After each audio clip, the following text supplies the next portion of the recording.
Сәлем everybody. Жақында салоннан новый машина сатып алдым. Jetour X50 деген Қытайдың машинасы. Оның алдында Toyota RAV4 деген машина болған. Соны сатып, үстіне ақша қосып, жаңағы кредит алып, новый машина сатып алдым салоннан. X50 Jetour. Сол күннен бастап бүкіл айналамның бәрі маған что-то бір түрлі қарайтын болды. Атым да өзгеріп кетті. Далбан. Бәрінің айтатыны осы. Далбан екенсің да. Адам Toyota RAV4-ді сатып Қытайдың машинасын ала ма? Мынандай адамдар шығып кетті. Маған айтпадың ба сол кезде? Грузиядан мықты бір Subaru Forester әкеліп беретін едім. Тағы біреулердің айтатын сөзі мынандай. Ертең сата алмайсың мынаны. Точно айтам, сата алмайсың. Сол күннен бастап WhatsApp-ым, Instagram, дайректімде мынандай видеолар толып кетті. Қытай көлігін алғандар міндетті түрде бастарын тексерту керек. Себебі онда көлікті дені дұрыс адам алмайды. Танымайтын адамдарға дейін жіберіп жатыр ғой, білмеймін. Кейде ашып қалсаң, осындай видеолар шығып тұрады. Бір нағашым бар еді, постоянно ат қойып жүретін. Сол да менің атымды өзгертіп қойыпты телефонда. Хуйчан. Мен айтам, нағашы, менің машинамның аты деген Jetour ғой, американский ат. Хуйчан деген. Бәрібір ғой, Қытай ғой дейді. Бұлай алғанда өзіме нормально, өзім кайф, кәдімгі новый машинадан рахат алып жүрмін. Бірақ та айналамның бәрі кәдімгі страдать етіп жатыр ғой. Сол новый машинаны сатып алғаннан кейін, жарты ақшасын кредит қалдым. И семейный бюджетқа салмақ түсірмейін деп, бір күні жаңағы индрайвермен таксовка жасап көрейінші дедім, мүмкін машина өз-өзіне ақша тапсын деп. И есік алдына жаңағы үй жақтағы район, частный сектор ғой, сол районға шықтым. И индрайверді қосып отырым.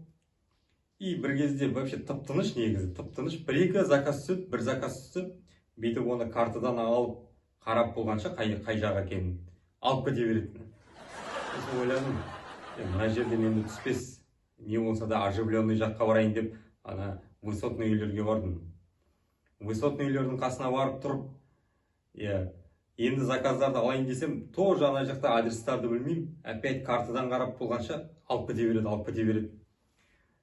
Содан жаңағы қарап отырсам, жаңағы өзімнің жағымда кәдімгі жақсы заказдар жүріп жатыр. Бана мен тұрғанда заказ жоқ сияқты, ана жақтан жақсы заказ жүріп жатыр. И қайтып келдім, не болса да өз жағымның енді адрестарын жақсы білем ғой. Қалай болғанда да әйтеуір салып алу оңай ғой біреуді деп. И үй жаққа келіп, индрайверді қосып отырсам, тып-тыныш болып қалды ғой. Тып-тыныш. Опять-таки бір заказ түсіп, жаңағы қалаға. Қала жақты бүйтіп қарап болғанша қай жер екенін алып кетеді.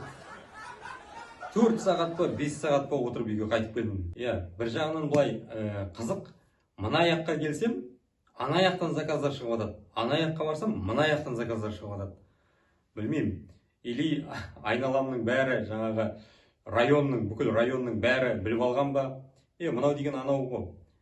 Новый Jetour сатып алған. RAV4-ін сатып, Jetour сатып алған, далбан ғой. Қазір сіздің жаққа кетіп барадыр. Пока ешқайда шықпай тұратырыңдар. Заказ бермей тұратырыңдар дейтін сияқты. Ал қайда келатыр? Біздің районға келатыр. Давай, сіздер заказ бере беріңдер. Мына районда тып-тыныш болып қалыңдар дейтін сияқты, білмеймін. Қай жерге келем, заказ тоқтап қалады. Содан 5 сағаттан кейін үйге келдім, дым жоқ. Сосын жаңа көршімнен сұраймын ғой. Қалай, не болып кетті? Вообще заказ ала алмадым десем, ол айтады, сен өйтіп ала алмайсың дейді. Әккі таксисттер сразу алып кетеді.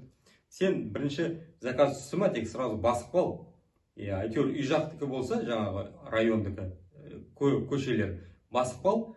И содан кейін жаңа картадан қарап бара саласың дейді. Ну ладно деп, екінші күні қайтып шықтым. И бір заказ түсті. Алдында баса салдым да, сосын жаңа картадан қарасам, біздің районның көшесі екен негізі, бірақ та басқа ар жақ шетінде 3 минут уақыт беріп тұр баруға, 3 минут. И алдымда бастым. Барсам, ана жер деген кәдімгі асфальт жоқ, шоқалақ көше екен. Барып, болғанша примерно 3 минут емес 15 минутым кетті ғой. Барсам жаңа есік алдында бір әйел шығып тұр. Шықты да кәдімгі бетінен жынданып тұрғанын көріп тұр. Маған демонстративно былай телефонды көрсетті де, демонстративно көрсетіп тұрып отменаны басып тастады ғой. Ол да жынданып, мен де жынданып үйге кеттім. Содан үшінші күні базарға бардым. Базарға өзім шаруамен бардым да, бір заттарымды алып, үйге қарай қайтып келейін деп, енді қайтып келгенде индрайвермен келейін деп қостым индрайверді. И бір кісі алды, бір әйел адам екен. О, жақсы болды, осы менің бірінші клиентім болды ғой деп отырғызып алдым. И жолдан келатырық. И бір кезде арттан мынандай дыбыстар естіліп жатыр. Теперь поверните голову налево. Теперь направо деген. Сосын бүйтіп қарасам артқа. Ол әйел де мені көріп айтады. Бір кредит алып жатқам, ақшам бітіп қалды, сол не зарплатқа дейін кішігірім ақша алып алайын деп едім дейді. Сізде қазір маған төлейтін негізі ақшаңыз бар ма? Сол жоқ, вообще ақшам жоқ қазір, сол кредит ала саламын деп ойладым онлайн. Енді берді ма? Жоқ, что-то отказ берді. Сізге мүмкін бүйтің шеш, мына шляпаны шешіп қайтадан жіберіп көріңіз. Шляпаны шешті бір кезде. Поверните назад, поверните вперед, налево, направо.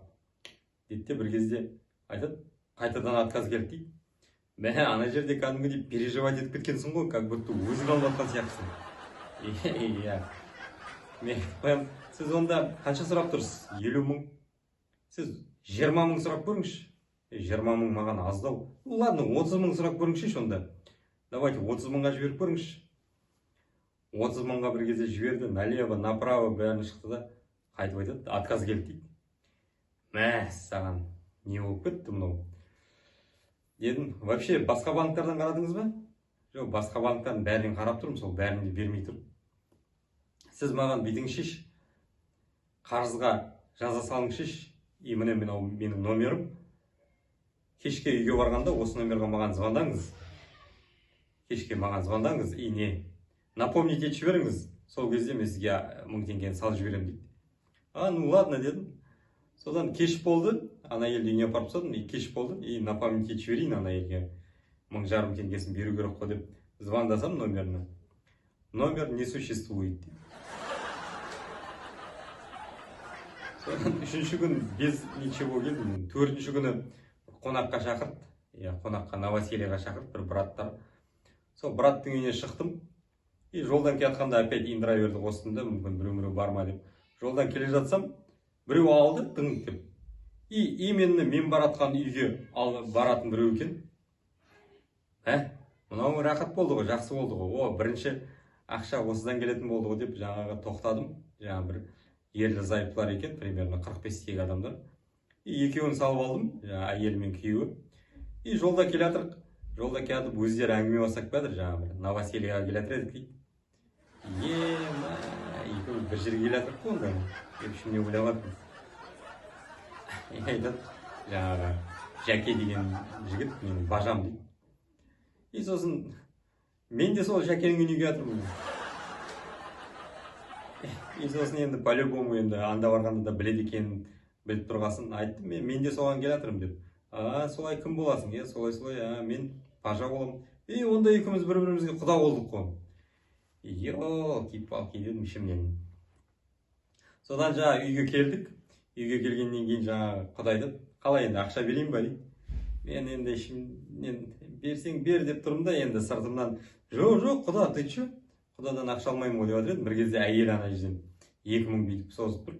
Ал, еңбегің ғой негізі, ал деп. Жақсы онда алайын деп алдым 2000-ды. И сосын жаңа күйеуі айтады, құда. Ал 2000-ды салып алдың ғой енді, бірақ қазір қара, мен қазір анда өлең айтып жатсам, обязательно спонсор боласың мына. Конечно, спонсор боламын ғой, обязательно ғой дедім. Содан жаңа новоселье басталды, примерно 3-ші тостан кейін жаңа тамада айтады. Кім, бажасы, сен бір өлең айтатының бар еді ғой, бір өлең айтып жіберсейші дейді. Мен ішімнен, ешкин, бірінші тапқан ақшамда кететін болды ғой. 2000-де кеткен жерім осы деп отыр едім. Бірген бажасы еді, бүгін шөді тамағым ауырып отыр мен. Айтпай-ақ қойыншы өлең дейді.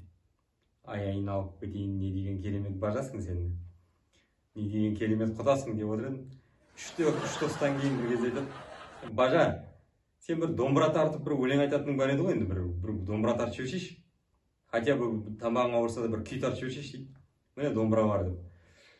Жігіттер тартар едім, қолымда кәдімгі домбыра тартпаған 5 жыл болды.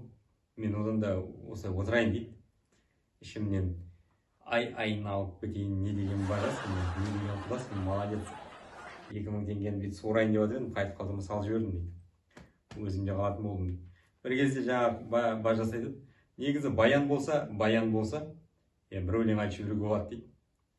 Мен айтып қоямын, иә, саған баян жоқ қой, қазір кім тауып береді саған баянды деп отыр едім. Бір кезде есік ашылып, көршісі келді баянмен. Иә, баян тартады деген жігіт бар еді ғой, міне баянмен үйде бар еді деп. Содан жаңа құдасы өлең айтты, жаңа индрайвермен тапқан бірінші ақшамды. Ал мынау менің атымнан құда деп беріп жібердім. Содан 5-ші күні енді кәдімгі настроймен шықтым, мен точно бірдеме табам енді деп. Кеште шықтым, суббота күні кеш. И бір саунаның алдынан бір заказ келді. Саунаға бардым, бір әйел шықты. Мінді, айтады, екінші сауна бар ана жерде, соған апару керек дейді. 1000 теңге дейді. Давай дедім. Бастық, екінші саунаға бардық. Сосын маған айтады, сен күте тұрасың ба бір? Жарты сағат күтші. Күткенің үшін 2000, и мынаумен 1000 теңгемен 3000 беремін шыққасын дейді. Ну давай дедім. Содан кіріп кетті, жарты сағаттан кейін шықты. Сосын айтады маған, тағы бір сауна бар ана жақта. Соған басайықшы, кеттік деді. 1000 теңге деді жолда. И бастым саған. Саунаға бардық, айтады, жаңа 3000 теңге ғой, міне тағы бір 1000 теңге қосам, и бір сағаттай қазір кетем, күткеніңе 5000 беремін дейді. Күтесің ба дейді. Ну давай дедім. Содан кіріп кетті. Мен мына жерде ақшаны санап отырмын. Ақшаны әлі алған жоқпын, бірақ сол ақшаны санап отырмын. Так, уже 9000 болды ма, 10000 болды ма? Так, нормально деп отыр едім. Бір сағаттан кейін шықты. Сосын айтады, тағы бір сауна бар ана жерде. Соған барып кетейікші, осы соңғы сауна. И содан кейін не? Сен мен расчеттасам дейді. Ну давай дедім, бастық екеуміз. Жаңа 1000 теңге деді жолы. Сосын айтады, қазір кіріп шығам, күт, примерно 1 сағат, 5000 теңге еще күткеніңе деді. Кіріп кетті, и 1 сағат болды, примерно шығатын уақыты болды. И бір кезде сол кафеге деген, сол саунаға деген полицейский машиналар келіп тоқтап жатыр ғой, бірінің артынан. 4 полицейский машина тоқтап кіріп кетті ғой кәдімгі. Бір кезде, білмеймін, қолдарын қайырып біреулерін алып шығып келді. Қарасам, ана елдің де қолын қайырып алып шығып келді. Ана жерде көтенім дірілдеп, машинаны бұрып алып, тайдым кәдімгі. Сонымен сол история осындай. 5 күн индрайверға шықтым, 0 теңге таптым ғой. Әйелім айтады, қалай, күнде шығасың, дым жоқ келесің деп. Мен айтам, қазіргі кезде халық деген вообще таксимен жүрмейтін болған сияқты негізі. Бүгінше осы. Жақсы көңіл күйменен подписка, лайк, шер сізден. Сау.